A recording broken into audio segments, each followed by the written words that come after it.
On the morning of July 29, 2025, Burkina Faso made headlines around the world with an announcement that shook global markets. President Ibrahim Traoré declared that all gold mining operations in the country would be nationalized. Overnight, one of Africa's poorest nations reclaimed full ownership of its most valuable resource.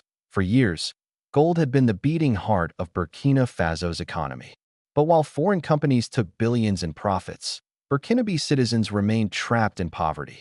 In villages where gold was extracted, schools lacked textbooks, hospitals ran out of medicine, and roads were broken and dusty.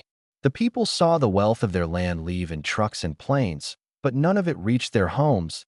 Traoré's announcement was not just an economic decision. It was a declaration of sovereignty. It sent shockwaves through financial capitals from Paris to London, Washington to Johannesburg. Western investors panicked, fearing they had lost control of one of West Africa's most resource-rich states. The speech was short but powerful. Standing at the presidential palace in Ouagadougou, Traoré said, "From this day forward, all gold in Burkina Faso belongs to the people of Burkina Faso. No foreign power, no company, no outsider will take what is ours. We will dig it, refine it, and use it for our nation." The crowd outside erupted in cheers. For the citizens, this was not just about gold. It was about dignity. It was about finally seeing a leader who spoke their language, who understood their suffering, and who dared to challenge the powers that had looted Africa for centuries. To understand why this move was so explosive, one has to look back at how gold had been managed before. Since independence, most of Burkina Faso's gold mining was controlled by foreign corporations, mainly French and Canadian. They owned the mines, controlled the refineries, and exported the bullion abroad. In return, the government received royalties, but these were tiny compared to the billions leaving the country. In 2022 alone, Burkina Faso exported over $6 billion worth of gold. Yet the state treasury collected less than $400 million in taxes and royalties. That meant more than 90% of the nation's wealth vanished overseas. For villagers living near mines, the contrast was painful. Foreign engineers arrived in SUVs, lived in luxury compounds, and flew out on weekends. Meanwhile, locals were paid meager wages to dig in the dust, exposed to chemicals, their water supplies poisoned by mercury and cyanide. For years, anger simmered quietly. People spoke of neocolonialism, of theft disguised as partnership. But nothing changed until Traoré came to power. His rise was already unconventional. At only 35 years old, he became Africa's youngest leader after seizing power in 2022. Unlike the polished politicians before him, he was a soldier from the front lines of Burkina Faso's war against insurgents. He spoke plainly, without diplomatic jargon, and he carried the aura of Thomas Sankara, the revolutionary leader assassinated in 1987. From the beginning, Traoré promised he would reclaim Burkina Faso's resources. He said sovereignty was meaningless if the wealth of the land remained in foreign hands. Many thought it was rhetoric. Few believed he would actually confront the powerful mining giants. But in July 2025, he proved them wrong. The nationalization law passed with lightning speed. Parliament voted unanimously, and within 24 hours, security forces were stationed at all major mines. Foreign executives were ordered to leave the sites. Burkinabè engineers and soldiers took control. It was a bold and risky gamble. Critics in the West immediately predicted disaster. They argued Burkina Faso lacked the technical expertise to run such complex operations. They claimed investors would flee, leaving the country isolated. The financial press warned of sanctions, lawsuits, and capital flight. But for ordinary citizens, it was a moment of celebration. Radio stations across Ouagadougou played victory songs. In villages, elders slaughtered goats and chickens in Thanksgiving. Social media exploded with messages of pride. For the first time, our gold is truly ours. In the days that followed, markets in Paris and London trembled. The price of gold spiked as traders feared Burkina Faso's decision would inspire others. Mali, Niger, and Guinea, all rich in minerals, began to discuss similar moves. Analysts warned of a domino effect that could upend decades of Western economic dominance in West Africa. But Traoré was unmoved by the criticism. In a televised address a week later, he declared, "They said we are too poor to control our resources. They said we must depend on them. But it is their theft that made us poor. Today, we say enough. We will stand on our own feet, and we will build a future with our own hands. Behind the scenes, his government moved quickly to stabilize the sector. The state mining company, Société Nationale de Mines du Burkina Faso, was expanded overnight. Young engineers were recruited from universities. Retired geologists returned to service. Military officers provided security to ensure production continued smoothly. At the same time, Traoré invited partnerships with African and Asian nations willing to respect Burkina Faso's sovereignty.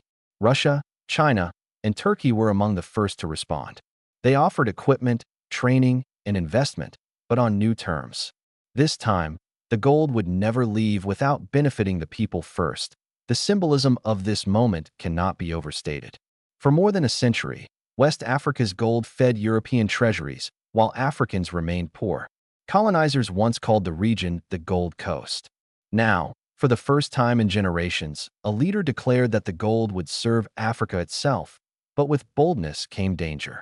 Intelligence reports soon warned of possible plots to destabilize Traoré's government. Western corporations lobbied their governments to intervene. Rumors spread of sanctions being prepared in Brussels and Washington. Traoré knew the risks. In a private meeting, he told his cabinet, "We are walking on fire. But this fire will purify us. Let them come with threats. We have the people on our side, and that is our greatest defense." The people's support was indeed powerful. In Ouagadougou, rallies drew tens of thousands waving flags, chanting slogans, and carrying banners of Sankara alongside Traoré's portrait. In mining towns, workers pledged loyalty to the government. Even opposition figures found it hard to criticize the decision openly, knowing how popular it was among ordinary citizens. By the end of August, the transition was underway. Gold shipments were now escorted by Burkinabè soldiers. Refineries were operating under state control. For the first time, the government announced that profits would be directed into a sovereign wealth fund to finance schools, hospitals, and infrastructure. For villagers who had lived their whole lives watching their wealth vanish abroad, it was a new dawn. An elder in Kaya put it simply, "For the first time, our children will taste the wealth of their own land." But the story was only beginning. The world was watching closely, and powerful enemies were already plotting their response. As Burkina Faso tightened control over its gold mines, reactions poured in from around the world. In the West, the tone was alarmist. Financial newspapers described the move as reckless. Analysts warned that foreign investors would abandon the country. Television pundits in Europe called it economic suicide. But inside Africa, the response was very different. Leaders in Mali and Niger praised the decision openly. Guinea sent a delegation to Ouagadougou to discuss closer cooperation. Across the continent, young people flooded social media with messages of solidarity. To them, Burkina Faso's move was not reckless. It was courageous. Traoré's nationalization was quickly becoming a rallying cry for a new wave of African sovereignty. Still, challenges loomed. Running a gold industry is no simple task. Foreign companies had dominated for decades precisely because they controlled the machinery, technology, and expertise. Without them, skeptics argued, production would collapse, but Traoré had anticipated this. Even before the announcement, his government had begun laying the groundwork. Teams of engineers were sent abroad for training. Mining schools in Ouagadougou and Bobo Dioulasso received urgent funding. Retired Burkinabè experts, many of whom had spent years working for foreign companies, were brought back into service. Security was another priority. Mines had long been targets for armed groups, and the sudden withdrawal of foreign personnel made them vulnerable. Traoré responded by assigning elite army units to guard the sites. Helicopters patrolled the skies. Drones monitored convoys transporting gold. In a televised address, Traoré reassured the nation, "We are not improvising. We are prepared. Our mines will not stop. Our people will not suffer. This is not chaos. This is liberation." Meanwhile, the economic impact was immediate. With profits no longer siphoned abroad, Burkina Faso's treasury swelled. Within weeks, revenues jumped by hundreds of millions.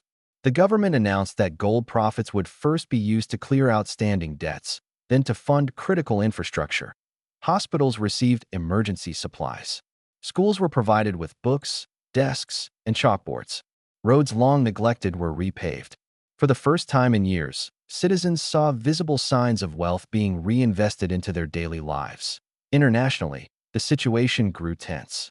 Western corporations launched lawsuits in international courts, claiming billions in lost profits.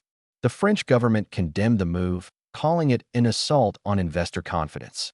The European Union warned of sanctions, but Traoré did not back down. In response, he doubled down.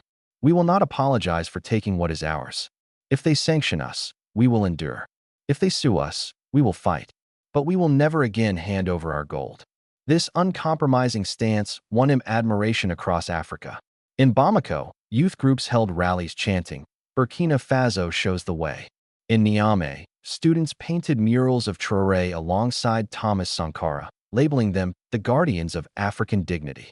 It was clear that Burkina Faso's decision was igniting something far larger than a national policy. It was fueling a continental movement, but with admiration also came danger. Intelligence reports warned of possible plots to destabilize the government. The memory of coups in Libya and assassinations of leaders like Sankara haunted Traoré's inner circle. Rumors swirled of mercenaries being hired to stir unrest. To counter this, Traoré launched what he called the Gold Shield Initiative. This was not only a security operation, but also a political one. The initiative united soldiers, miners, and villagers in a shared mission to protect the nation's resources. Communities near mines were given a stake in the profits. Local militias were trained to guard facilities. This transformed gold from a distant asset into a source of local pride and defense. For many Burkinabè, the symbolism was powerful. Where once the gold had divided them, enriching foreigners while impoverishing locals, now it united them as guardians of their own destiny. Traoré also reached out to allies beyond Africa. Russia offered geological expertise. China pledged investment in refining facilities. Turkey sent technicians to help modernize equipment. Iran offered to build new smelters. These partnerships alarmed Western governments, but gave Burkina Faso options beyond its old colonial ties. Still, not everything was smooth. Transitioning such a massive industry came with mistakes. Some refineries suffered delays. Equipment shortages caused temporary slowdowns. Critics pointed to these as signs of failure. But the government insisted these were only growing pains. Traoré remained confident. In one fiery speech, he declared, "They said we could not survive without them. But today our gold feeds our children, builds our schools, and heals our sick. The only ones losing are those who once stole from us." By September, just 2 months after nationalization, Burkina Faso's economy had already begun to stabilize. Inflation eased as gold-backed reserves grew. The currency strengthened modestly.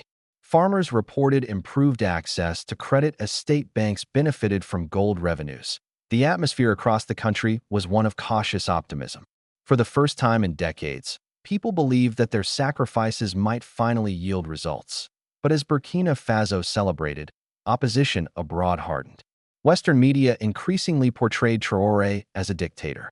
Headlines accused him of authoritarianism, resource theft, and human rights abuses. Some reports even claimed nationalization would trigger famine and civil war. Inside Burkina Faso, these stories were met with anger. Citizens saw them as propaganda meant to discredit their government. State radio countered with its own broadcasts, highlighting new schools being built, new clinics being opened, and new roads being paved. The battle was no longer just about gold. It was about narratives. It was about who got to tell the story of Africa's future. Traoré made this clear in a speech at the African Union. "They call us reckless. They call us thieves. But what they will not say is that for decades they stole our wealth and left us in hunger. Today, Africa is speaking for itself, and we will not be silenced." His words electrified the audience. Delegates from across the continent stood in applause. Some wept openly, remembering their own nation's struggles against exploitation. Burkina Faso had become more than a country fighting for its gold. It had become a symbol of Africa's rising determination to reclaim its wealth, its dignity, and its future. In Mali, lawmakers began drafting similar legislation.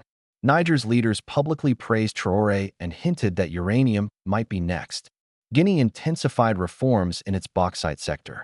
Across West Africa, The idea that natural resources belonged fully to the people, not foreign corporations, was spreading like wildfire. Western capitals responded with growing hostility. Sanctions packages were discussed in Brussels. Washington circulated confidential memos about containing Traoré's influence. Paris sent envoys to neighboring countries, warning them not to follow Burkina Faso's path. But the more they pressured, the more African leaders spoke out in defiance. Meanwhile, in Burkina Faso itself, the people's confidence grew.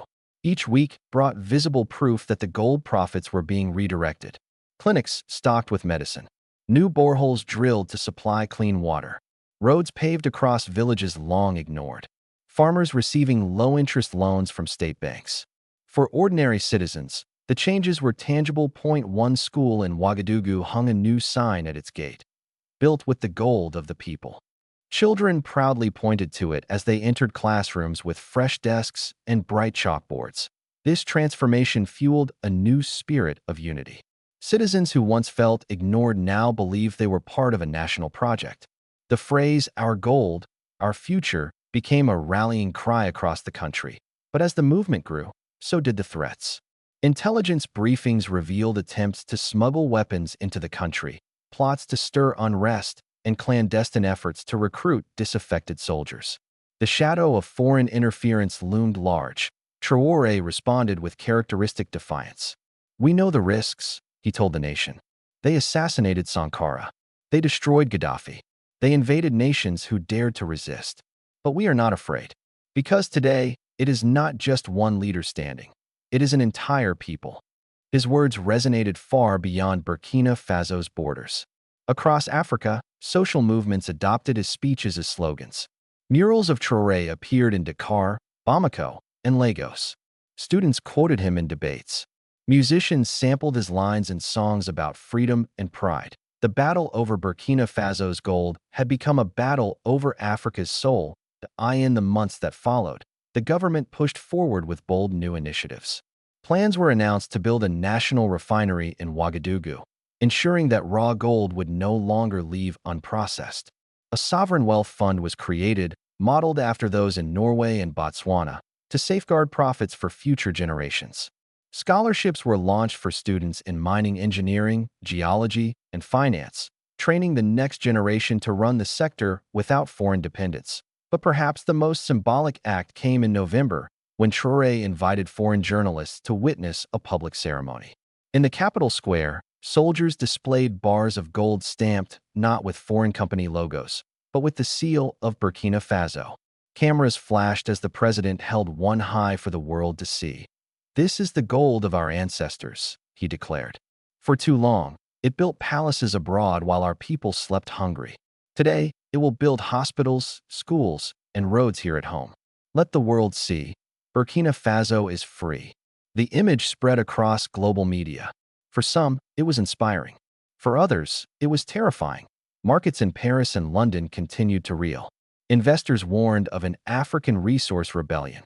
Western think tanks published reports predicting chaos. But in African capitals, the reaction was pride. Leaders in Ethiopia, Tanzania, and South Africa spoke of revisiting their mining contracts. The domino effect was becoming real. Meanwhile, life inside Burkina Faso was not without hardship. The transition brought logistical struggles. Some mining equipment broke down without spare parts. Legal battles dragged on in international courts. Black markets for gold smuggling continued to operate. But for most citizens, these were challenges worth enduring. As one miner put it, "Before, we suffered and our gold left. Today, we suffer but our gold stays." That makes all the difference. Western governments tried one last tactic, a wave of propaganda. Media outlets portrayed Traoré as corrupt, dictatorial, and dangerous.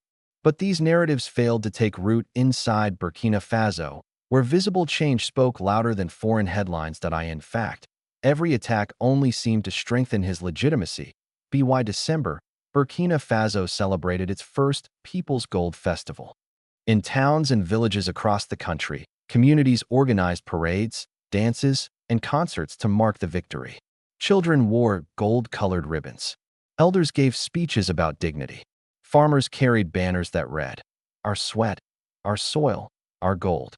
At the main festival in Ouagadougou, Traoré spoke once more. His words were etched into history. They told us we were too poor to own our resources. They told us we would collapse without their help. But here we are, standing stronger, standing taller. We will not go back. Our gold will no longer feed empires. It will feed our children. The crowd erupted, chanting his name. For many, it felt like a second independence, not just from colonial rule, but from the economic chains that had bound the nation for decades. Outside Africa, the debate continued. Was Burkina Faso charting a new path for development or heading toward isolation? Could such bold nationalization succeed long-term, or would foreign pressure eventually break the experiment? Experts argued endlessly, but inside Burkina Faso, the people were clear. For the first time, they felt ownership of their destiny. For the first time, they believed the wealth beneath their feet belonged to them, and that, more than gold itself, was the true treasure.